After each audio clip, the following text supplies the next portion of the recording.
The reason we do watercolor techniques is because it's the only way that we can get texture in watercolor paint. Otherwise, it would be just washes and it would be flat. So to gain texture for whatever you're doing, that's why we learn these. So I'm going to go by this guide right here. And the first one that you see, number 1, is, and I hate this brush. Look at it. I went over to pick out brushes today, and there were brushes that were bristled down in there. When you guys started, they were all bristle up because I picked all those out individually for you guys.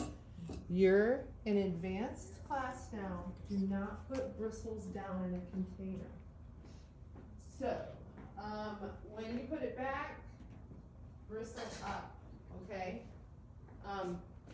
Brushes are super important when it comes to painting. You can't paint well with a crappy brush. So solid wash means there's no variation in it. So this paint is from last year that I'm using. I put some fresh up there, but for the most part, the paint's pretty old. So a solid wash means that you just come in and everything is the same value, okay? And then if you want to make it even more intense, not darker, more intense, you can put more pigment on it and make it solid.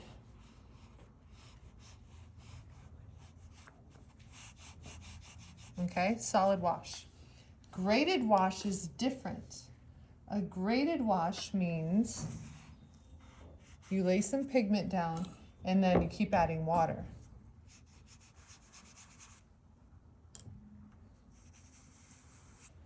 Okay, so you lay your pigment down and then you just add water and you get a gradation. Okay, glazing. Glazing works best if you're going to create shadows.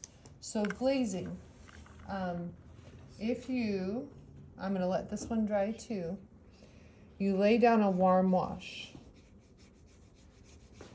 Okay, I'm going to let that dry and then I'm going to pull a cold wash over it, which is, this works best when you use complementary colors, like blue and orange work great for shadows.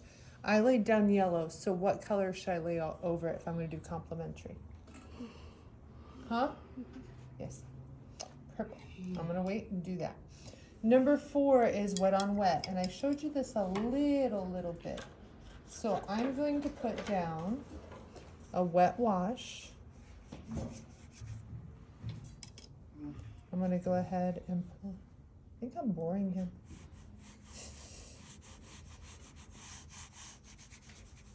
Okay, now if I lay down another color, I'm going to lay yellow into it.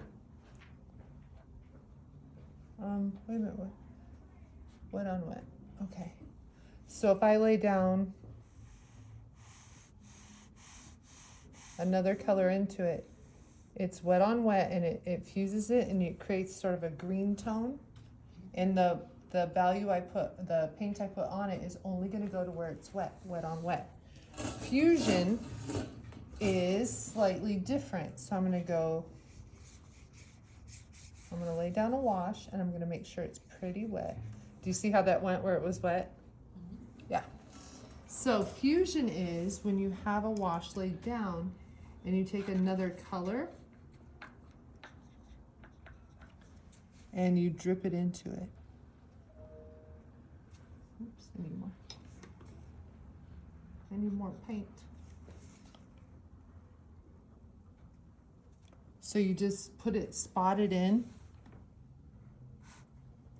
You know what's wrong? I need a better brush. So you spot it in and you just let it run in. Can you see that? It's kind of, I call it kind of the tie-dye effect. And you let it run. And if you need it to make different shapes, you can move your board and let it do funky things. Okay? So wet on wet is different than fusion. Fusion is touching it in. Wet on wet is a wet wash over a wet wash. Another one, this one's super self-explanatory. It is dry brush. Did you see how I didn't stick my brush in the water? Mm-hmm. Right. So dry brush is what it says. You don't use any water, so you can get a cleaner line. Okay. Blotting. You guys have already used this one.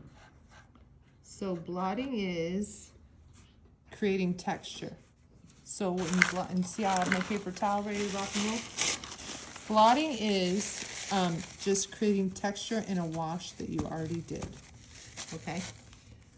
That's different than lifting. When you lift off, you lay the wash down and you're like, ooh, that was too much. I don't like it. So you put water on it and then you blot. See the difference? One creates texture, one is lifting off, okay? Another one that works really well on a lot of things is the one I'm gonna show you next. And I'm gonna make this really dark, darker than I should, so you can really see it.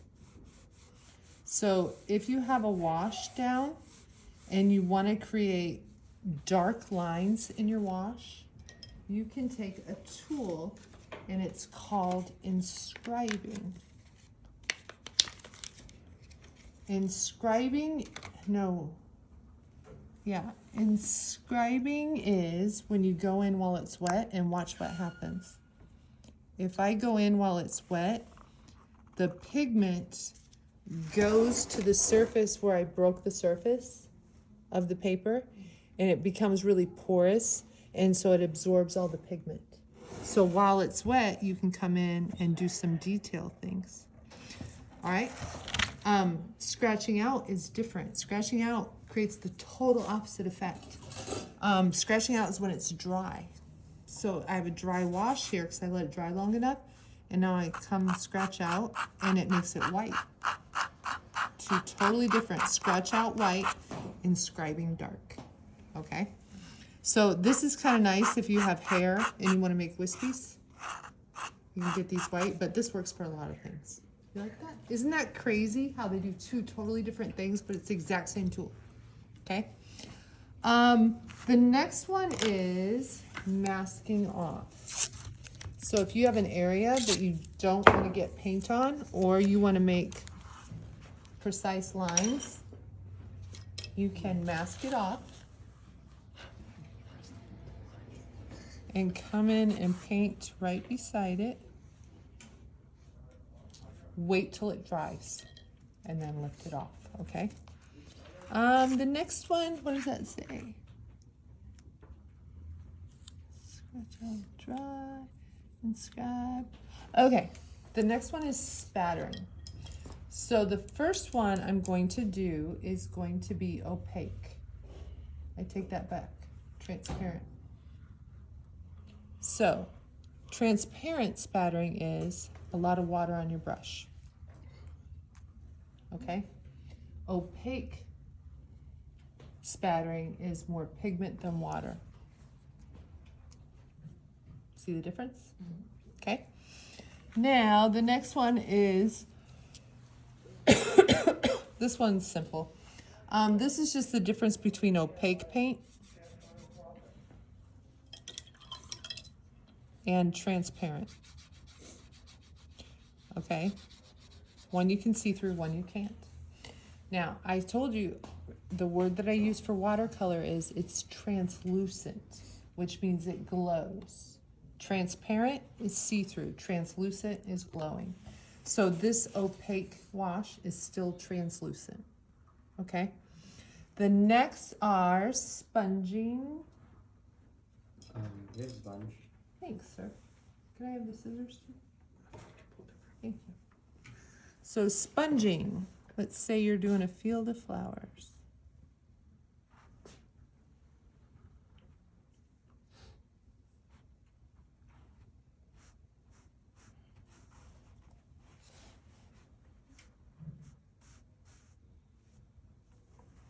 And you want to get some kind of consistent flowers, like you're going to do a lot of them. So now I'm going to make purple flowers. So what I'm gonna do, I'm gonna start off with some rather opaque flowers up here in front. And then as I go in the back, I can still use my sponge, but I'll add some water to it so the flowers aren't so intense in the back. And you can cut the sponge to whatever size you want to use. Okay? Opaque and transparent sponging. And are there many more sponges like this? That's enough for everyone. Okay. All right. Alcohol. So when you put a wash down,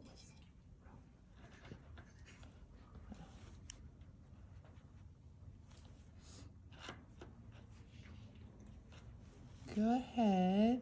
I'm going to make it a little darker. Because I'm making these dark right away just so you guys can see what happens. Can I have that spray hand sanitizer? This one? Yep. So hand sanitizer is rubbing alcohol, right?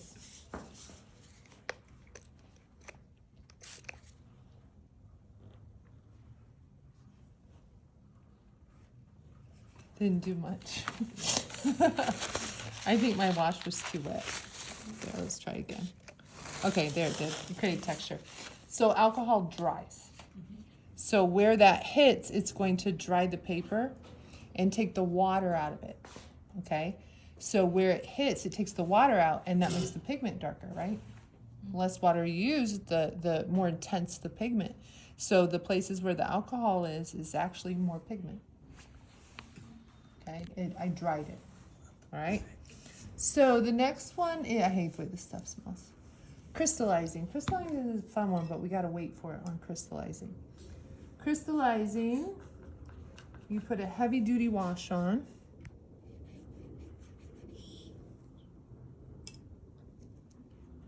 Of course, I left the smallest space. And then you take saran wrap.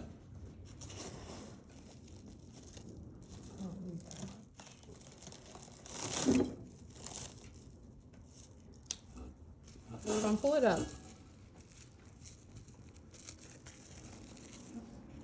And place it over your wash. And that's another oxygen thing. It's an air thing because there's air pockets in here that are going to dry the paper.